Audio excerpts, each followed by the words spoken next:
We are now in year one of Trump 2.0. Many Americans view this circumstance as a dangerous crisis.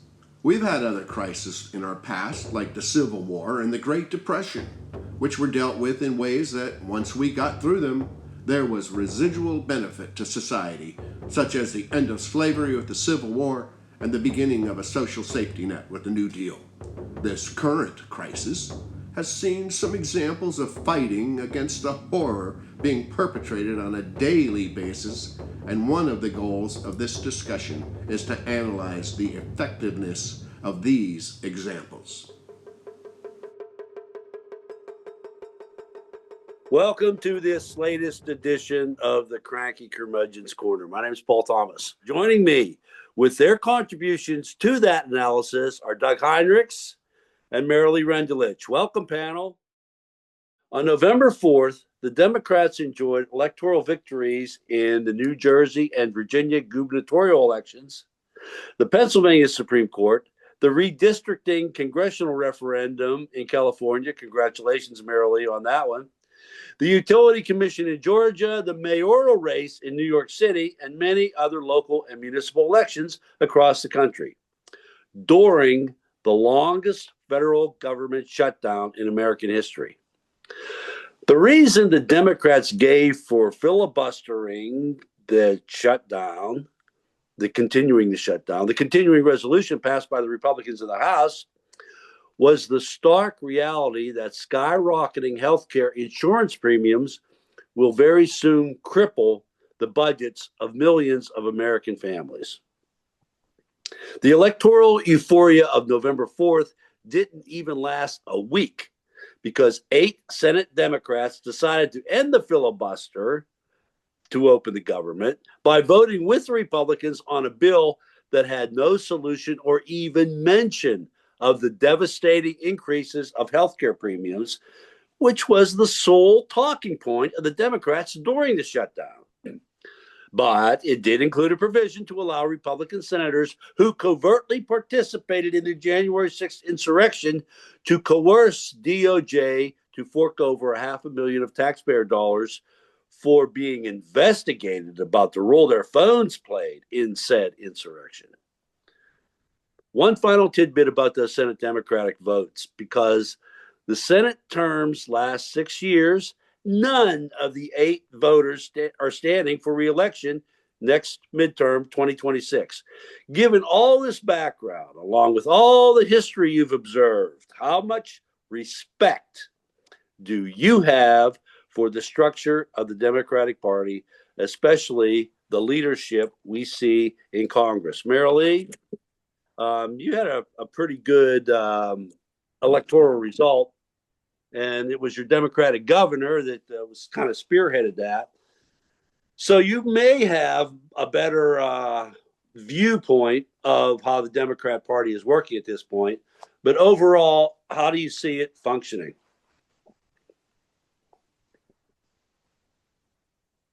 I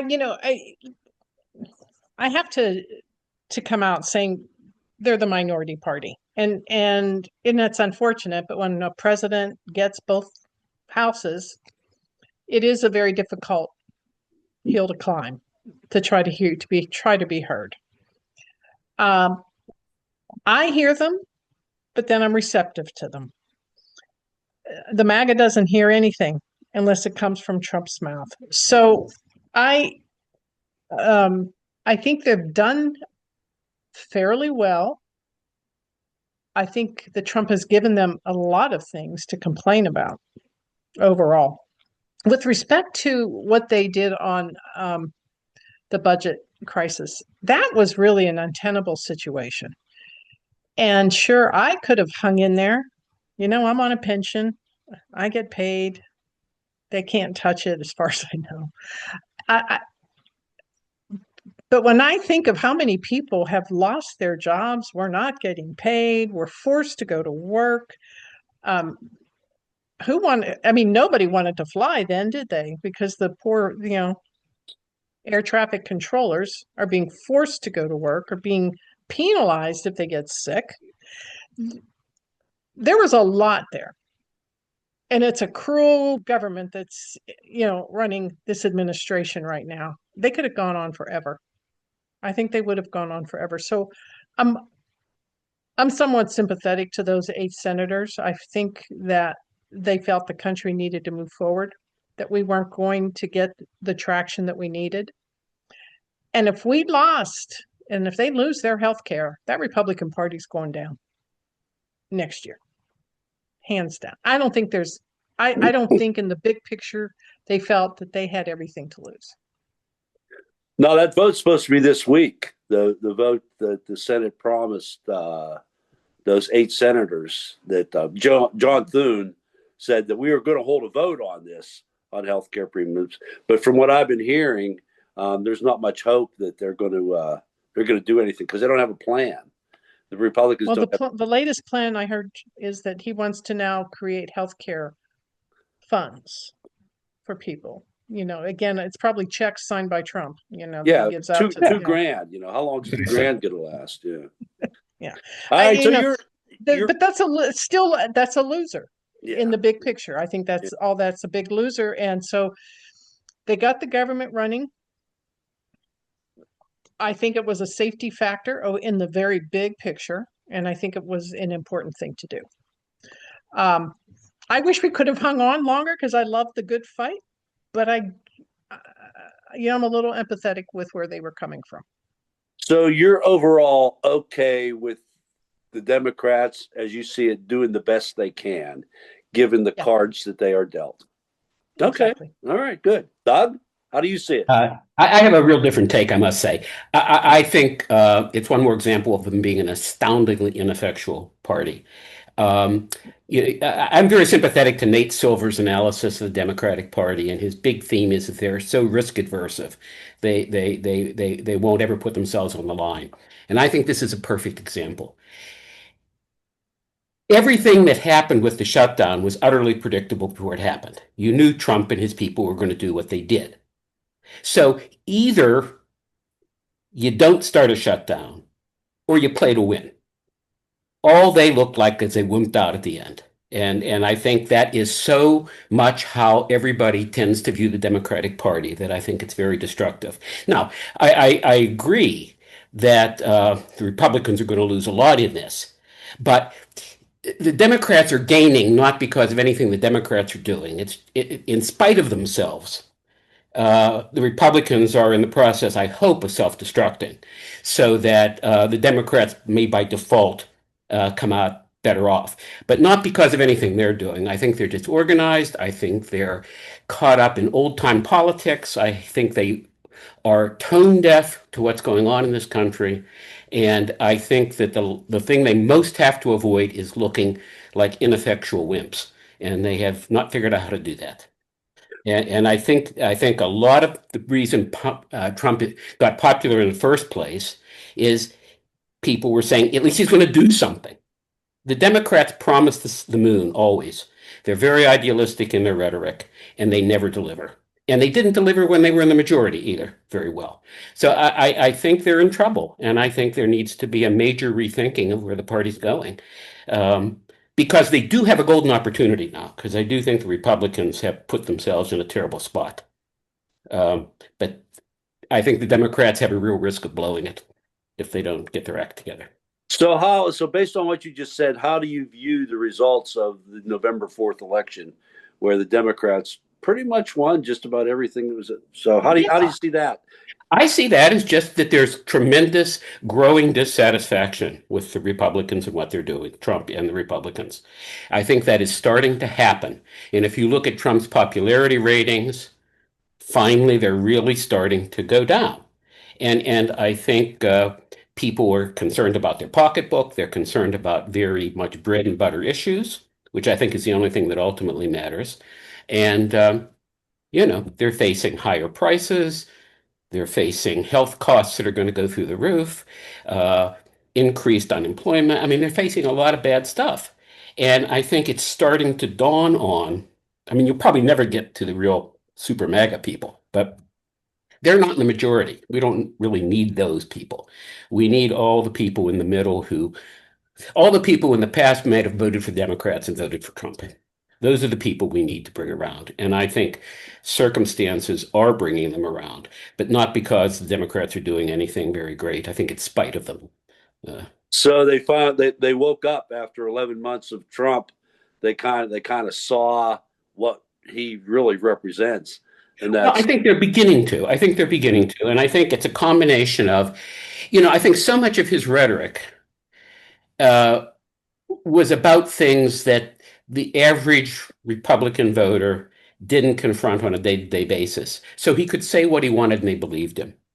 But as you see with his current struggles trying to talk about affordability, you can say prices are better, that inflation's coming down, but everybody goes to the store every day. I mean, even the Trumpites have to go buy groceries. And I think it gets kind of absurd to be arguing that he's conquered inflation when prices are going through the roof. And they see that very concretely. well, he always lied. I mean, Yeah, but he was good at lying about things. he's good at lying about this Well, too. take something like immigration, okay? A high percentage of Trumpite voters probably have never actually dealt with an immigrant, have certainly not had their personal lives directly affected by immigrants. So they buy his line that they're destroying the country and destroying the economy because they don't have any direct evidence. So they believe the guy. But when it comes to things like prices and their jobs, when a major meat processing plant in Nebraska, I think it was, shut down and fired 300 people when it was 3,000 people when it was the main employer in that area.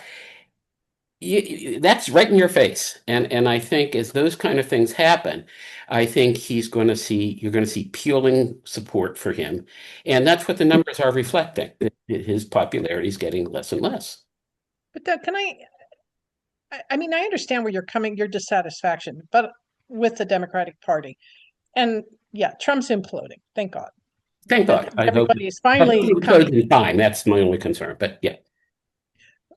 But I do feel that the Democratic Party has retracted some of its more progressive posturing, particularly with respect to how we refer to other population groups.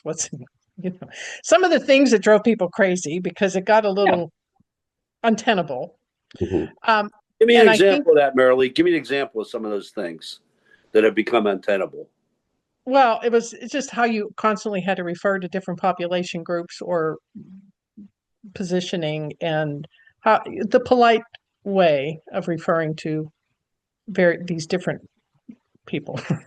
Are you talking about the trans Not population? just no, not just Okay, trans, I want to but try to understand what you're referring to here about what the Democrats. yeah, well, sadly I brought it up and now I can't think of You anything because have you're to, right? asking me You brought to. it up. I caught you.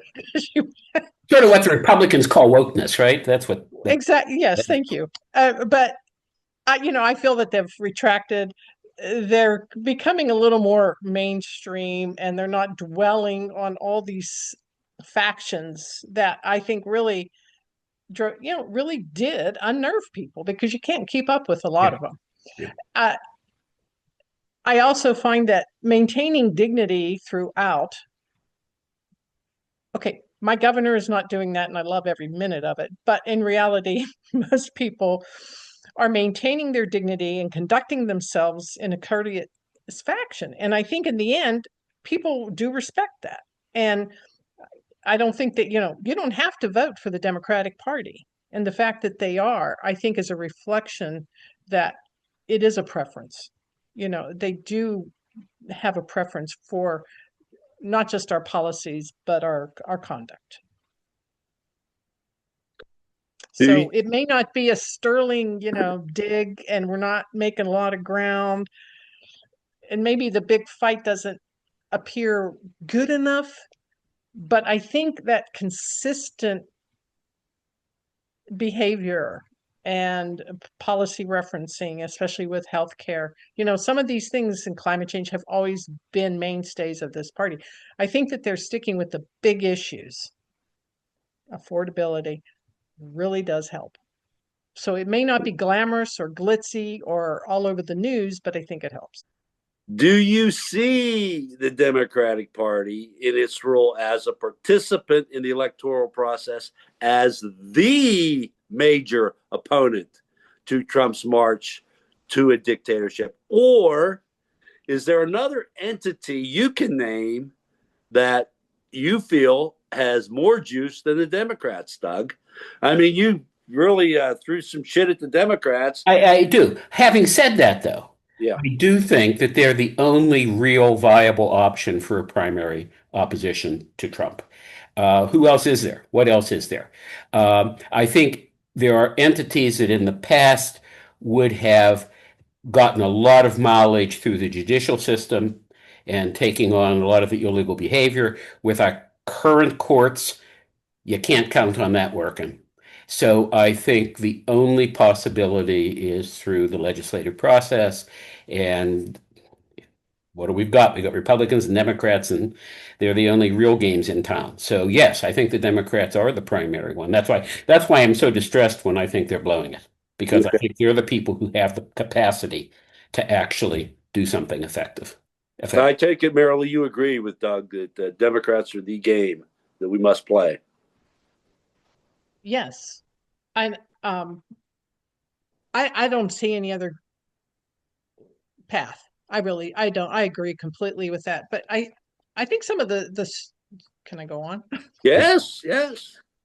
The strength of the Democratic Party doesn't lie just with Hakeem Jeffries and Senator Schumer. I feel very strongly that some of the bigger players right now are governors.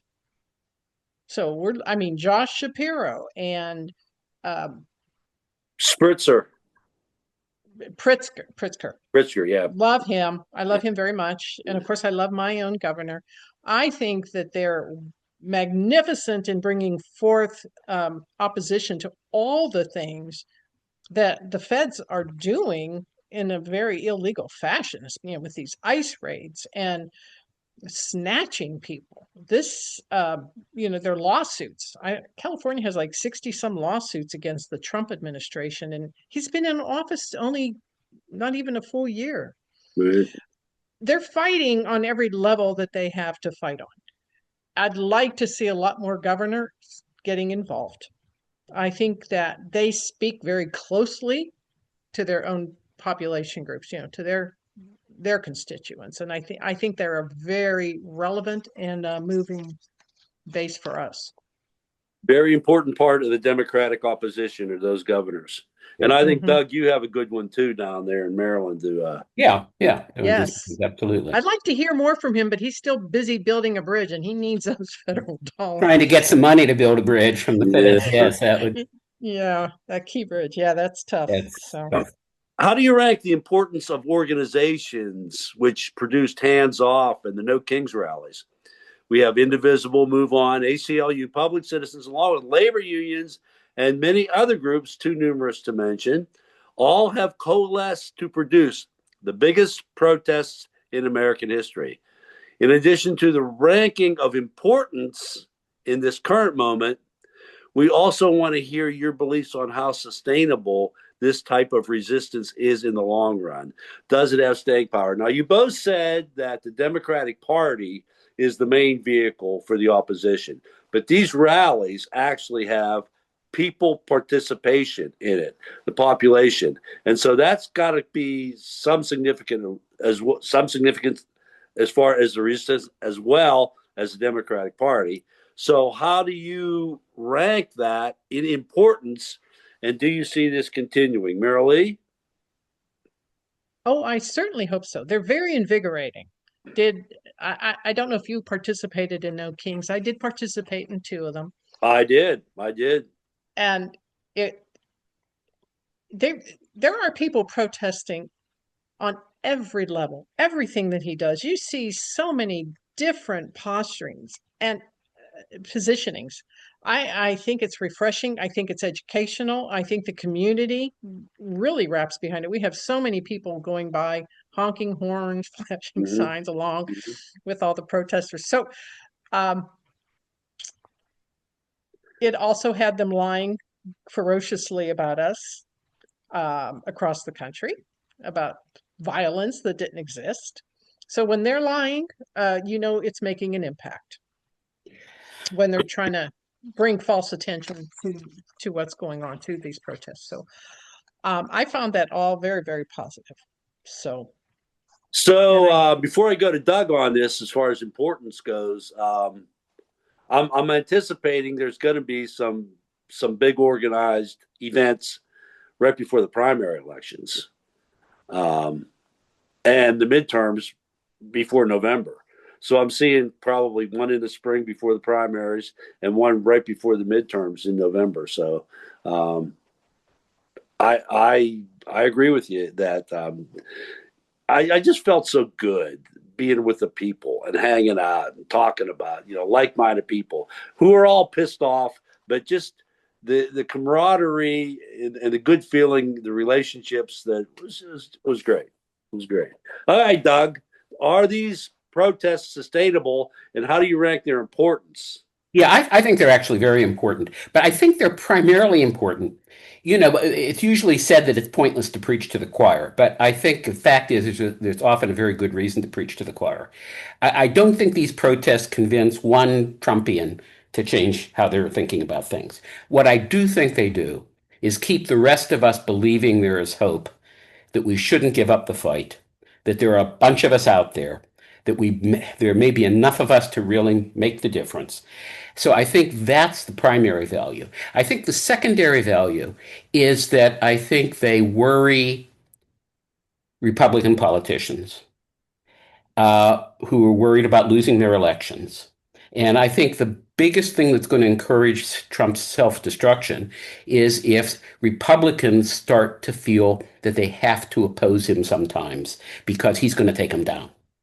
Do you think that happened, like with the Epstein vote and this new thing there with the killings in the Caribbean?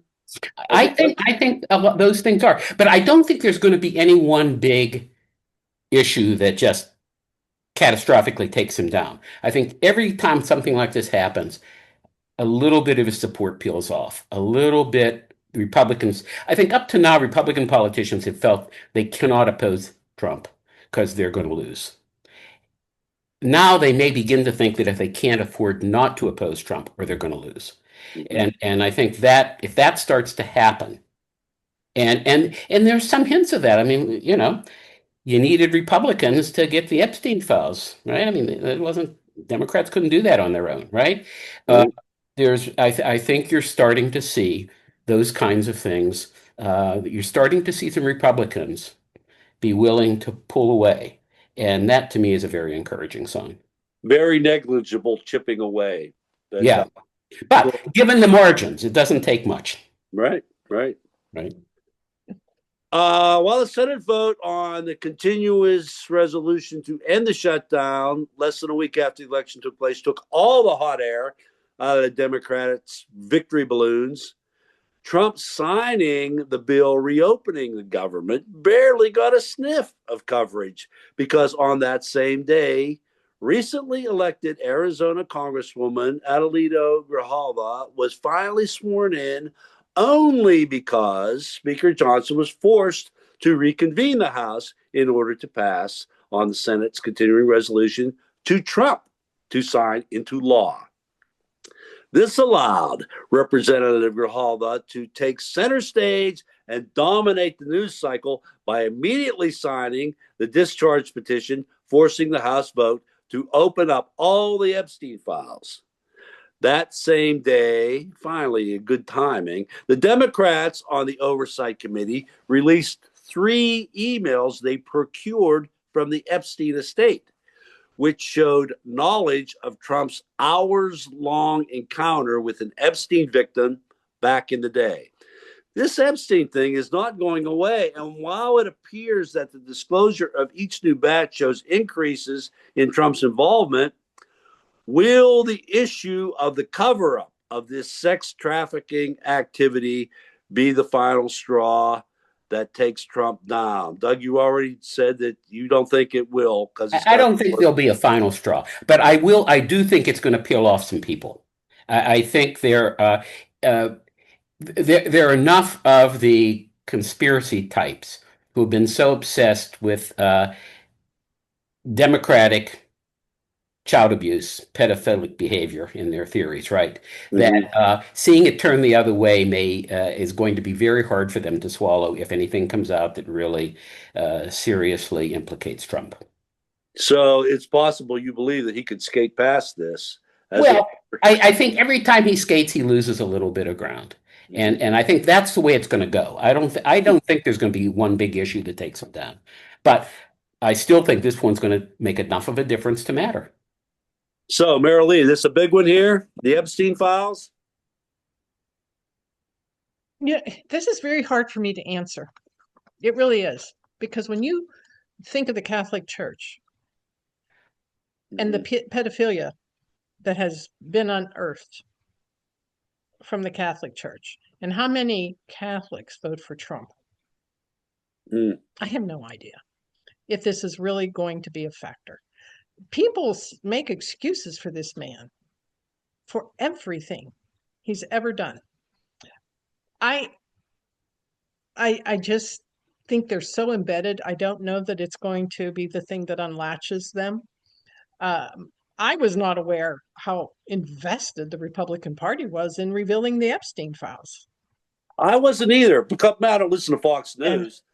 So, it surprised me that they said that, Cash Patel and everybody was all up on this, and that Trump himself, Epstein files, I didn't notice that because I wasn't paying attention, I guess.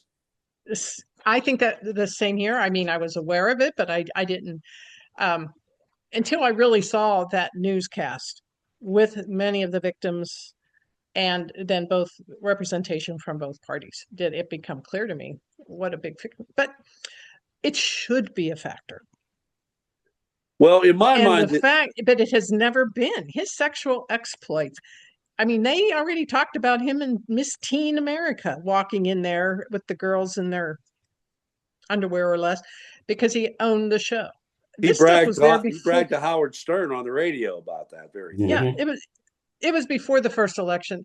I don't know how their minds work. I think that's the bigger issue. They're out there. They're attached to certain figments of his grandeur, and I don't see it. I don't get it. But this is so hideous. This man and what he and his cohort, Ghislaine, have been able to get away with for decades is unfathomable. Does his presidency lay on it? I don't know, but they should all be exposed. It's just, this is just unconscionable. I started reading her book. And Ghislaine wrote a book. Ghislaine Maxwell wrote a book. Oh, not her book. I wouldn't buy her book. What book are you talking about then? I will give you the title because I have it right here. Nobody's Girl, and it is by Virginia Roberts. Virginia Giuffre. Thank you. I couldn't say her name. Oh, I did hear about that book. The young lady who committed suicide in April because of all this. I mean, her life is, chapter 3, and it's already horrific. Yeah. But so there is no reason on earth why anybody who passed through there shouldn't be exposed, and that goes to Melania too, because we know she was latched in there, and I think that's one of his bigger objections is her, because I think she shows up in a different path, not as a trafficked victim, but as just one of the. Well, Epstein introduced her to Trump, right. Okay, we're going to move on from that. I think that this thing with Epstein is going to maintain significance as long as the survivors push it. They have to keep pushing it. And their gathering on Capitol Hill was really what brought it up. And that's the only way. Otherwise, people forget 24 hours news cycle is replaced by the next 24-hour news cycle. And it's the survivors got to keep this thing rolling. So I hope that's the case. Please give us your view of the role of the judiciary. Doug, you mentioned a little bit about that earlier. the judiciary playing in those examples of resistance of this descent into dystopia? Now, there's two facets to this question, Doug, is the lower courts and the Supreme Court. And I want to hear your view on both those aspects of the resistance. What do you think about the courts? Well, the lower courts are a mixed bag because they vary immensely from jurisdiction to jurisdiction, and how many Trump appointees are on each one. So, I mean, it varies phenomenally. The problem is anybody who's willing to keep appealing is going to have to deal with the Supreme Court on big issues. And I think their track record is very scary. I think I think there are some limits in what they will go for, but I think those limits are way far from what we would need to keep him from grabbing undue power. I mean, he already has grabbed undue power, and they've allowed that to happen. So, well, birthright citizenship arguments are this week. Right. How do you think that's going to go? I mean, it's right there in the 14th Amendment. It couldn't be written any clearer. Yeah, but that doesn't matter. They are quite capable of revising everything and throwing out precedents, and they've done it on other issues. So I'm hoping that this will be one of the places they draw a line. I wish I could say I'm confident that they will. I don't. I mean, they have shown time and time again the willingness to violate all reason and all precedent to support what he wants done. So I am very concerned. I think that's one of the biggest problems right now is we don't have that. Used to be kind of the ace in the hole to keep anybody from getting too far out of line, and I don't think it's there anymore. Can't count on it. Marilee, you have the similar view of the courts? Robert's Court of Jesters. It's horrible. It's shameful. I have lost all respect. I used to feel he was somewhat balanced, but Yeah. in this Trump era, I fear greatly for voter rights. I fear greatly. I mean, Well, this they just gave gerrymandering, Texas, everything they do. They The just gave shadow Texas some docket stuff. gerrymandering. Yeah, look at that. Yeah.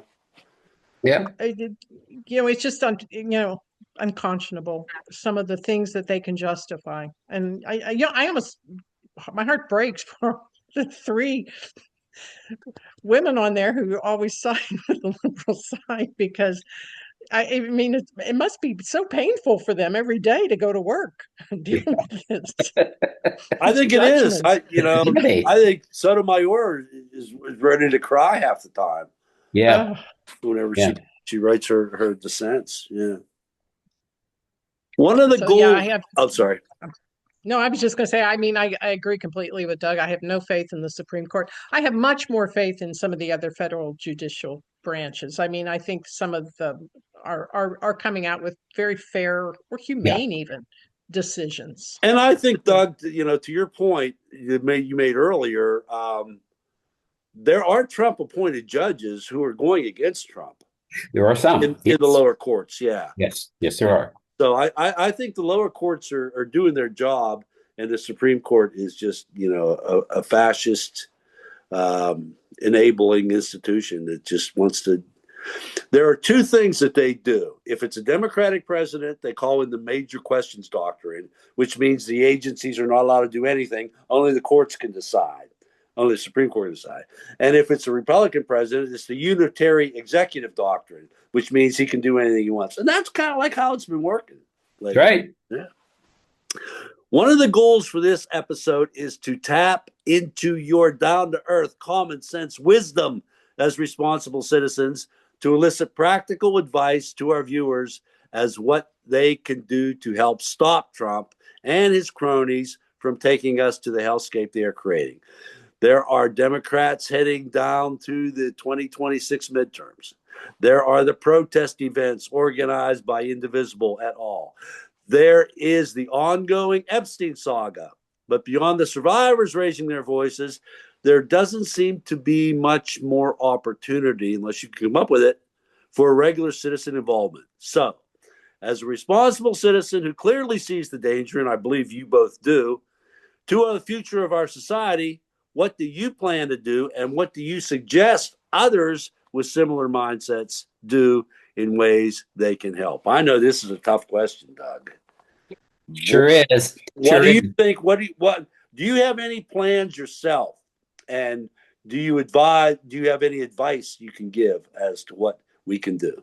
Well, I'm not sure I do. I mean, I really do feel fairly helpless, to be honest with you. However, I do think there are a couple of things, and I think one of this taps into to Marlene's point that I think to the extent that we can talk to our Democratic representatives, stressing the importance of them making the shift that Marlene was talking about, away from the woke issues, focusing on bread and butter issues that affect the average American. Those are the issues that give us a chance. And I think that the party, if the party can make that turn, I think that's, you know, that's key because I think Trump is just very beatable. I think the real issue is whether the Democrats can take advantage of it sufficiently. So I think it's probably more important for us to be talking to our Democratic folks. And I think the only other thing on a very, very individual basis, I mean, I think the only chance of, I think to the extent that we know people who are not so diehard MAGA that there's no point talking. But I think there are plenty of people who voted for Trump because he just thought at a practical level he was going to make things better. And I think those people, there's a window for talking to them about that ain't happening because it really isn't. And I think there's enough of those people that can be persuaded, as recent elections have suggested, that I think there is room to get out and talk. And I think we have to be willing as to go out and talk to people that maybe we're not accustomed to going out and talking to. People who are, not in our camp necessarily.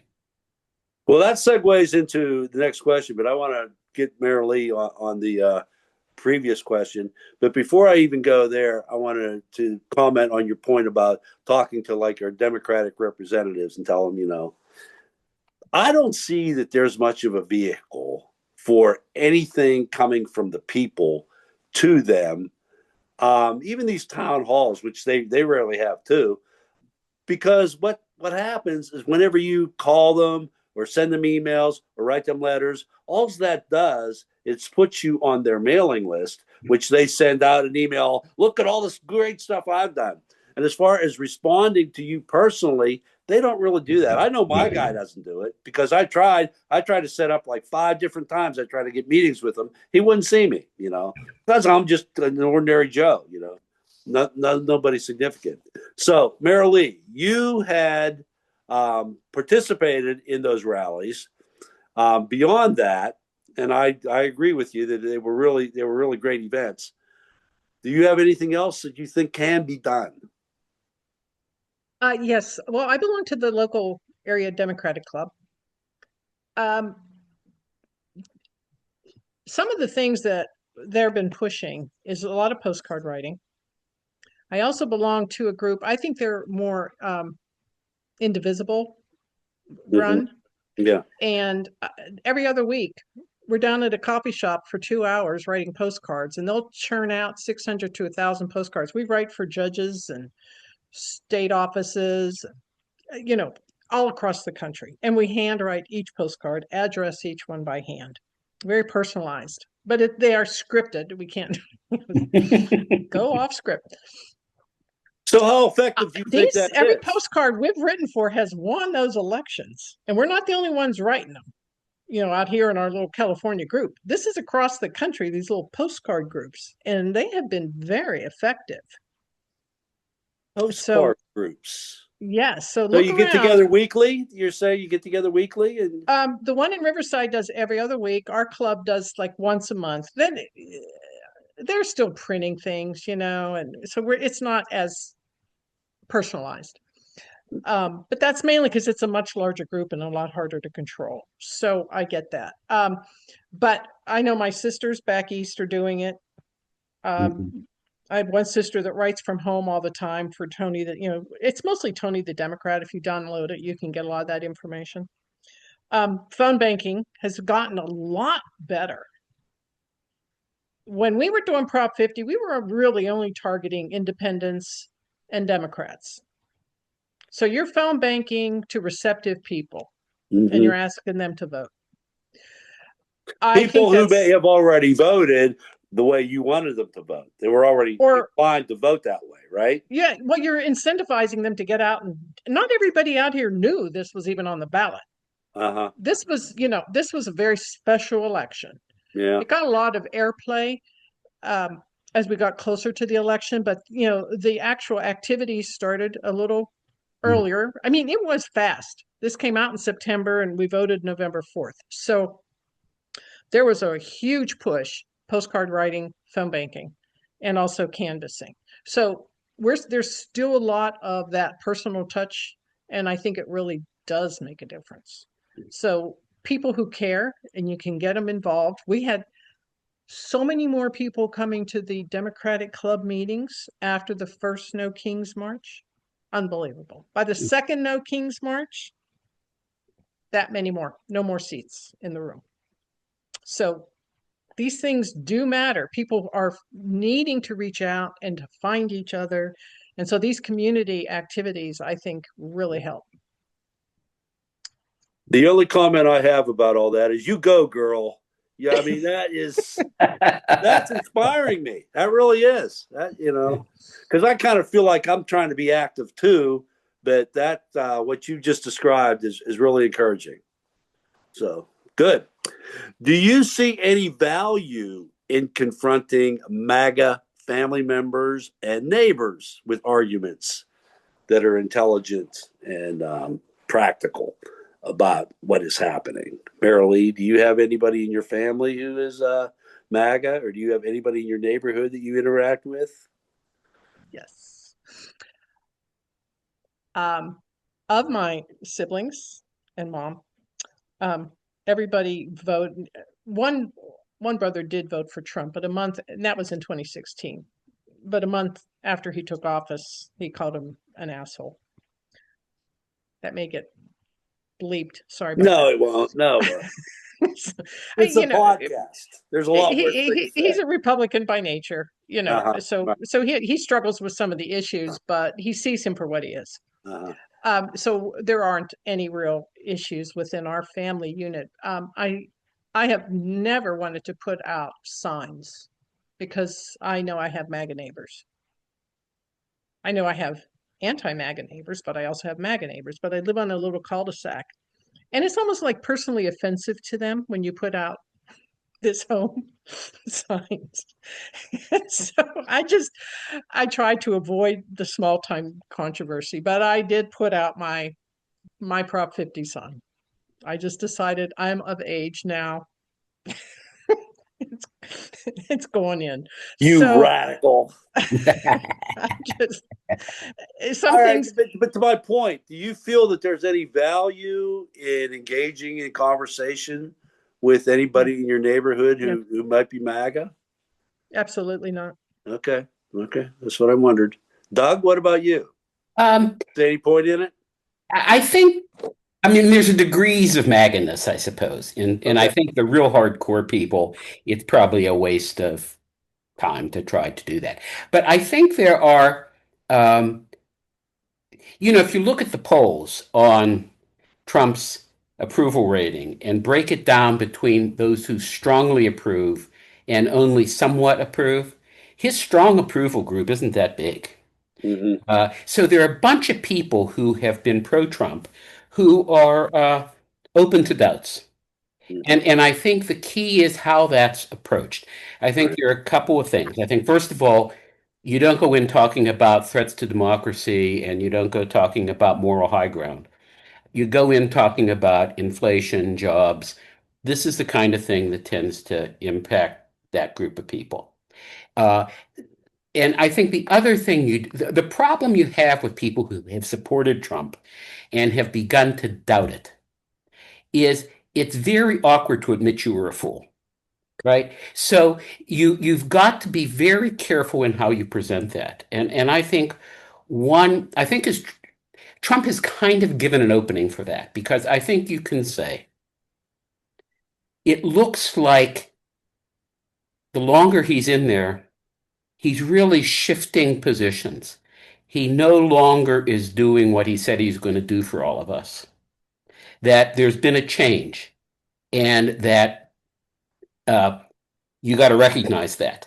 I mean, you don't have to, even though I think he's been horrible forever, but I don't think you say that to these people because then you're saying, admit you were a fool and see the light. I think you say, look what's happening. Is this man representing the people anymore? He's building gold-plated ballrooms. He's in the White House. He's doing, he's playing royalty. And look at what he's doing on the bread and butter issues that affect the average American. Then I think that it can segue into an argument of if a political leader can change into something you don't like, we really need to make sure we still have a mechanism for putting them out of power. Mm-hmm. That we need to make sure that we somehow don't let the system evolve to where we have no say anymore in that. And I think that's one way of backing into the threat to democracy in a way that might be more concretely meaningful than just talking about grand principles of the Constitution. So I think there are some people, I think there is that group of MAGA people who, look at the shift in the number of minority voters who went for Trump this time. Mm-hmm. Those people are persuadable, They move this way, they can move that way. And as they see the stuff that's happening, I think, the reveling in cruelty that characterizes this administration, I think starts to bother people. And I think when you realize we're all vulnerable, it's not just those other guys who aren't U.S. citizens that are vulnerable. We're all vulnerable, and I think that is starting to dawn somewhat on this persuadable group, and I think those are the people you target. I'd like to make one point before I go to the last question about when you're talking nuts and bolts economics, kitchen table issues. And people would point to the price of gas is actually going down. Well, it is true that gas is going down, but is the reason gas is going down is because Trump's doing anything? It's because the economy is slowing down. People are not driving as much because they don't have as much money to put in their gas tank as they used to before all this came about. But I mean, that's pretty technical description of. But what you can say. Have you saved more on gas than you've lost on groceries? Yeah. That's very concrete. Yeah. And I think the answer is pretty clear. I don't know about you, but the grocery increase has been much more than my gas decrease has been. Yeah, I was talking to my son the other day about the price of groceries. I said, because I never look at the money. I get depressed and angry because my wife does all that. But my son said, "Oh yeah, groceries are really, really high." Absolutely. Yeah. And the kinds of comment. I mean, the comment about your daughter doesn't need 31 dolls. Yeah, right. That's a guy who's sitting in gold-plated rooms and spending fortunes. That's really obnoxious. Yeah. And I think those are kind of the ways he's self-destructing. And I think and I think that's the kind of thing. So I think you can take all these issues and make them. Yeah, you can't talk abstractly about, why the price of gas. I mean, you're right, you're going to lose a lot of people. But a lot of people are going to get that, hey, look at your grocery bill, look at your gas bill. Are you better off or worse off? But the economy is slowing down and the people are driving less because they don't have enough money to. Absolutely, that's true. But I don't think that's going to be a terribly persuasive argument. Yeah, right. All right, look into your crystal ball. Tell us what you see as America on January 20th, 2029. You know what January 20th, 2029 is, right? It's the day that the election results are certified and we have our new Congress. So, Doug, what do you think about that? What do you see America at that point? Oof.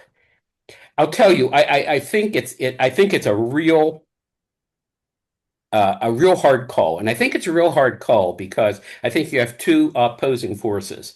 I think you have a lot of things that are signaling the collapse of Trumpianism and that version of the Republican Party, Mhm. and that's all good. However, the question is that going to happen before they have grabbed so much power that we can't have a fair election? It doesn't matter. I think that's really the issue. Um, at this point, if I had to put money somewhere, I think we're going to be better off. I think we'll probably be able to make it and turn things around. But I don't feel super highly confident about that. Well, as an election worker, and I've been working probably for about 4 or 5 years now as an election worker, it's locally run.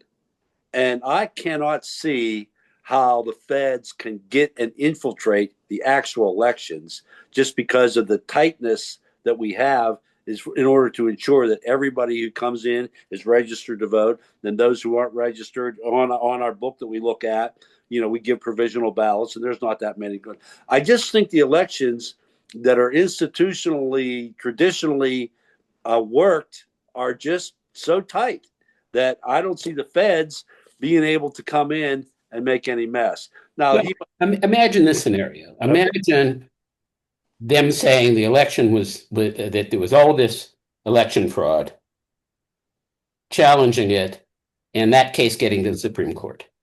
all right, let me explain to you why I see that that's a very difficult argument to make. Every ballot, this is just in Allegheny County where I'm an election worker.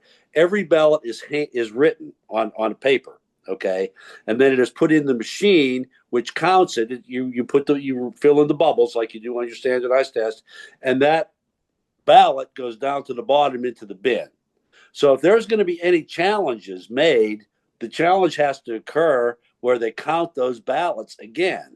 And I don't really see that going to be changing much. Remember what happened in Arizona whenever they had the ninjas out there?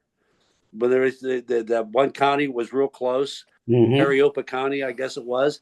They didn't get anywhere with that. I just think that there's so much local control that now the gerrymandering is another issue. That's a big issue, I think, unfortunately. Yeah, and I think California did a lot to help neutralize that. Right. But do you also have the issue of change in voter registration laws and all kinds of stuff to try to cut out segments of voters? So There's I think no doubt that's going to go on. It's just what I think there's just going to be so much. Well, I'm like you. I believe a little bit optimistically that there's going to be enough of us is going to see that. It's going to turn around. I just look at these last elections, these recent elections I cited in the first question. Yeah. As a good example. All right, Marilee, what's your crystal ball say? I don't have it in me to go through this guy until 2029. I have him out in 2026. My crystal ball. He's ineffective. He's muted. We take over Congress and the Senate. We restore some of our democratic values and so I medical should change that research. question to 2026 instead of 2029. Right? I can't bear thinking what damage he can do. I can't. It's just too much for me. So you think there's going to look at what he did with the national parks this week? Yeah, right. He's only been in for 11 months, and look how bad it's gotten. How do you be such an openly racist president, and get away with this stuff?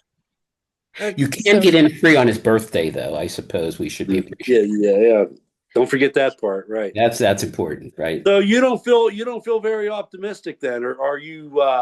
Oh, I'm just hoping that we shut him down long before then. I just can't imagine what he could do if he is still has this much control for the next 3 years. But if the midterms give a Democratic majority in the House and possibly the Senate, but let's just say the House. Yeah, let's go with the House because the Senate's pretty topsy-turvy. Yeah, right. So what do you think about that? I think we have some hope to shut him down somewhat, to mute him somewhat, to bring some civility back. maybe we'll see smaller Venezuelan tankers. Did you hear that? That one? It's the biggest tanker ever seized. Um, I mean, what's happening down in, with our little war in Venezuela, with the snatching of people, this just cannot go on. These are crimes against humanity.